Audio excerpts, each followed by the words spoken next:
Hello, my friends. Are you someone who ruminates about how you're coming across to others? Are you a people pleaser? Do you find yourself overriding your opinion of yourself and your qualities based on what somebody outside of you thinks? Well, if you answered yes to any of these questions, you are going to find this video helpful because what I'm talking about today, the word of the week, is trust. And most of us, women in particular, do not learn to trust our views of ourselves, right? We don't trust our own goodness. We don't trust our own intelligence. We don't trust our own ability to articulate whatever we want it to be saying to the world. We don't trust ourselves around how we look to others. And this is an important thing, learning how to trust yourself, to trust that you're enough, to trust that you have what you need to get through difficult situations, to trust your views on whatever it is, even if they are unpopular to those around you, to trust your own integrity in a way, to trust that you're not an imposter, to trust that you are the real deal, to feel confident in yourself, to trust that you know what you're doing, to trust that you have enough in this moment, as imperfect as this moment may be, and you may be wanting more in a certain way, but to actually trust that things are okay right here, right now. So that's something that I want for you. We don't necessarily learn to trust ourselves. As I said, as women, we're acculturated to be there for others, right? It's often about how we look, how we sound. People are looking at us. It took me having a son to really see so clearly the different acculturation for boys and for girls. We learn to be caregivers. We don't learn that we're good enough inside ourselves. It's often something outside of ourselves. It's getting approval. So much of our early acculturation is on how we fit in and how others relate to us.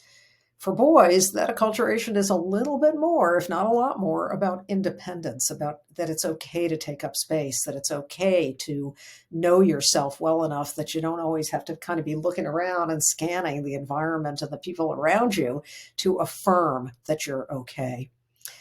So that's what I'm talking about in the word of the week, trust. For me, in my own journey, I've shared in my Mindful MD book, in the Everyday Resilience book, in a lot of places, I've shared that I grew up in a very abusive household. There were things being done to me that were out of my control. And it was a very isolating experience. Nothing was really validated. My reality wasn't validated and affirmed. And I was kind of taught that I was there for somebody else's use, quite honestly. So I didn't learn how to trust myself, how to trust my own reality, frankly, how to trust my own goodness, how to trust my own worth. And it's been quite a journey to where I am now, a place of a lot of healing, a lot of years of therapy, getting coached, meditating, reading, doing all kinds of inner healing work, to a place where I know myself and I know my own worth. I know my foibles. It's not like I'm walking around with some state of hubris, far from it. But I know that I have what I need inside me to cope and to get through difficult situations. So I want you to imagine for a minute what it would be like if you had that trust within yourself, that trust in your own abilities, in your own opinions, that trust that you're okay right now, just as you are, with all your imperfections, because of course we all have them.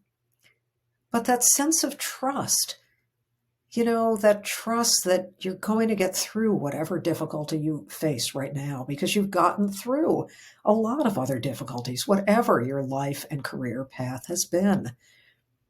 So that's what's possible. I know it for myself, and I know it in the really hundreds upon hundreds of people, particularly women, physicians who I've coached.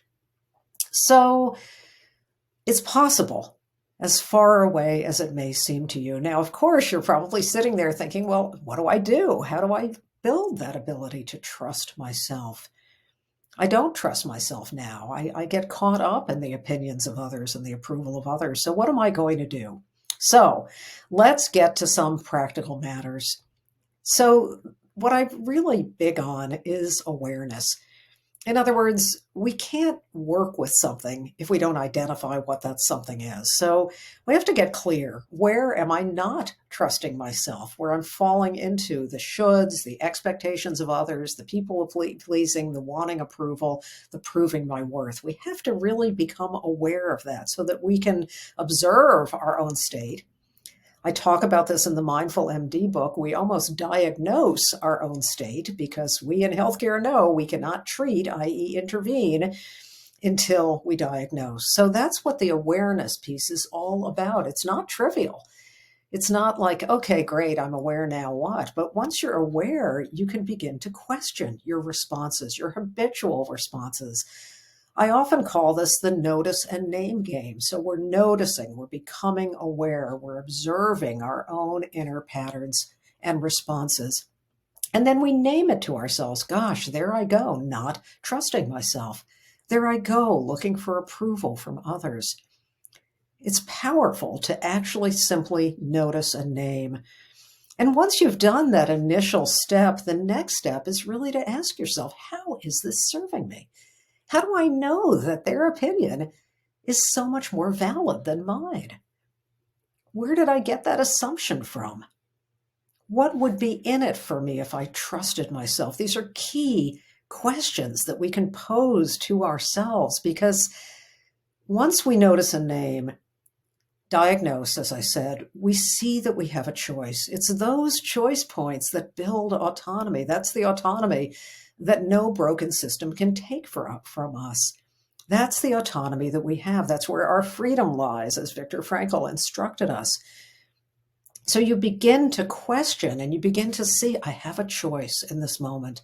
Sure, I can fall into that habit of not trusting myself and putting my trust in something outside of myself, but I have a choice. And that old habitual pattern is just not serving me. It's dragging me down. It's taking away my energy. It's robbing me of my confidence. It's keeping me ruminating. It's keeping me looking for this approval from a very unpredictable environment when I am the only predictable source of anything in my life. That really is the truth here. So noticing and naming it, being aware, observing your own patterns, and then asking yourself, how is this serving me? How do I know my own assumptions around trust are true? And what would help me do better in this situation? So that may feel like a lot, but I hope this has really given you some food for thought. This word of the week, trust. Trust in yourself, in your goodness, in your capacities, trusting that you're okay just as you are and that you have everything you need to get through whatever obstacles and challenges are in your way. Thank you for your attention. If you have any thoughts about this, about trust, shoot me an email, leave a comment. I would love to hear. But this is what is possible for you. So in closing, wishing you a lot of trust in yourself and a week that brings many, many moments of clarity and calm.